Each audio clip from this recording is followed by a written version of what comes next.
ঘূর্ণাবর্তের প্রভাবে বেশ কিছুটা হলো রাজ্য জুড়ে। গতকালও দেখা গেল তীব্র গরমের পর একেবারে রাজ্য জুড়ে বিক্ষিপ্ত ঝড় বৃষ্টি, যার জেরে কিছুটা স্বস্তি মিলেছে, কিন্তু আপাতভাবে গরম থেকে নিস্তার নেই এমনটাই বলা হচ্ছে। তবে আগামী 2-1 দিন এরকমই পরিস্থিতি বজায় থাকবে। আপাতত বর্ষা আসার সম্ভাবনা দক্ষিণবঙ্গে অন্তত নেই। এবং সরাসরি চলে যাব এই মুহূর্তে আমাদের সঙ্গে প্রতিনিধি শান্তনু সাহা রয়েছেন আমাদের সঙ্গে। শান্তনু, দেখা গেল যে তীব্র গরম, অস্বস্তিকর একটা গরমের পর অন্তত গতকাল এবং শহর দক্ষিণবঙ্গের বিভিন্ন জেলায় ব্যাপক ঝড় বৃষ্টি হয়েছে, কিন্তু এই পরিস্থিতি কতদিন বজায় থাকবে? ওয়েদার আপডেট কি রয়েছে?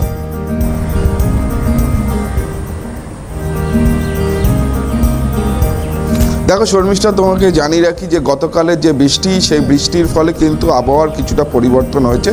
তবে এখনই কিন্তু সেই অস্বস্তিকর গরম যাচ্ছে না বা দক্ষিণবঙ্গে কিন্তু বর্ষারও আগমন হচ্ছে না।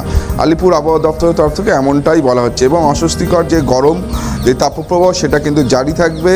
এবং আজও কিন্তু গতকালের বৃষ্টির ফলে আজ কলকাতার আকাশ কিন্তু সামান্য মেঘলা থাকবে এমনটাই জানা যাচ্ছে। এবং দিনের সর্বোচ্চ তাপমাত্রা কিন্তু 37 ডিগ্রির আশেপাশে থাকবে এবং সর্বনিম্ন তাপমাত্রা 23 ডিগ্রির আশেপাশে থাকবে এমনটা কিন্তু জানা যাচ্ছে আবহাওয়া দপ্তর সূত্রে।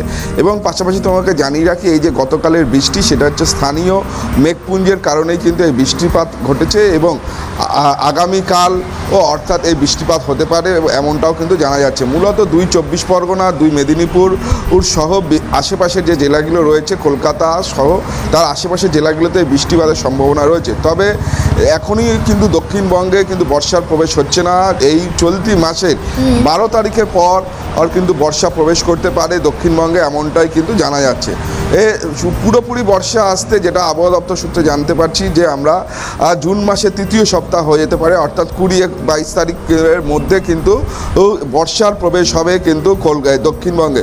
যদি উত্তরবঙ্গের ক্ষেত্রে কিন্তু ইতিমধ্যেই বর্ষা চলে এসছে এমনটাই কিন্তু জানানো হচ্ছে। এবং দক্ষিণবঙ্গের বেশ কিছু জেলাতে কিন্তু বৃষ্টিপাতের সম্ভাবনা রয়েছে আজ এবং আগামীকাল, এবং ঝোড়ো বাতাসও বইতে পারে এমনটাও কিন্তু জানা যাচ্ছে। শর্মিষ্ঠা, বেশ, শান্তনু, ধন্যবাদ।